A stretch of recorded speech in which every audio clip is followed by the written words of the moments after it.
Hello, I'm going to put tyre pressure monitoring system on my bike. I ripped the package in, but this is the type it is. TPMS tyre pressure monitoring system. And in the box you've got all sorts of weird and wonderful things. You've got cables for connecting it up, you've got your thing that goes on your dash or handlebars, with display, and you've got your two tyre pressure monitors.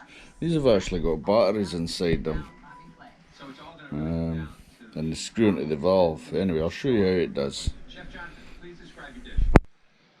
So for the motorcycle, you get two of these pressure sensors here, which go into your valve. So the first thing you need to do is take off your valve cap and check your tyre pressures. Now on these Boulevards it's about 36 to 38 on the front, and it's about 42 in the back. So clean your thread, and then you've got a locking nut that screws on, if I can get it on. And what you do is you put your locking nut on, that screws on just as normal, like that.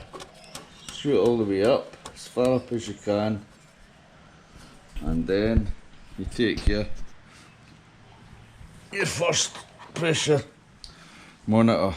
Now there is a battery in these, and you can open it to change your battery. The battery is supposed to last about 2 years, so we'll see how that goes. Now again, it's not easy, and sorry for the shaky camera, trying to do this one-handed, but it's just like a valve cap.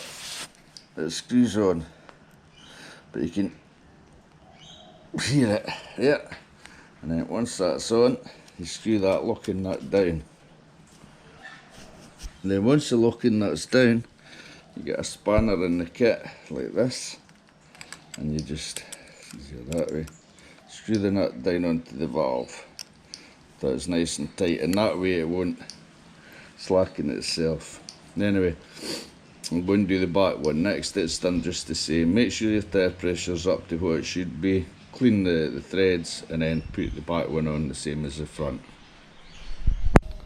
So once you've got your valves on, it's just a matter of getting your display. Now your display has different sorts of mounts.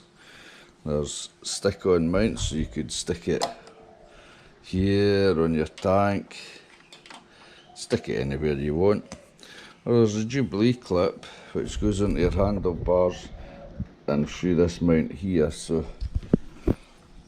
you could screw it on here or up here or wherever. I like to keep mine sort of under the shade of the screen. I don't like things getting wet, so I'll probably use this mount, or I might just put it on with cable tie actually, because the cable tie goes through the bracket there and round the thing. Unless I can find a bigger Jubilee clip, I'll go and have a look in my shed and see what I can find. It's got a USB cable, so thing's got batteries in it. It's rechargeable, so it'll last for ages on the battery. And then you just plug it in. As you can see, I've got a double USB socket there, and plug it in to charge it up one day when you're riding to work or whatever, and that'll do it again for a good while. Anyway, I'll go and find another clip. So that's it on, Jubilee clip holding it together nice and tight, and I've just wrapped the cable around these two posts and onto the USB port. So let's see if it works. Get my keys. Put the ignition on first.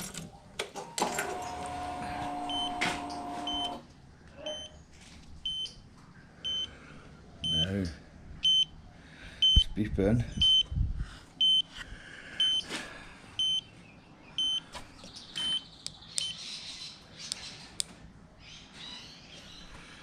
Now it has to pick up the signal from the things. I just need to check on that. Hello, it's the next day. I got my tyre pressure gauge set. I did it yesterday and then I stopped. I had to go and get something to eat. Anyway, I had it running today, so it's still on. I'll put the ignition on. So, there we go. Now, for some reason, the back tyre's at the top and the front tyre's at the bottom. I don't know if it's a separate sensor for each one. I've got them mixed up, but it doesn't matter. Anyway, as you can see, it's showing the pressure. Top pressure, bottom pressure. Top's the back, bottom's the front. And it shows you the temperature. The front tyre sitting at 9 degrees. The back one's sitting at 9, the front one's sitting at 7.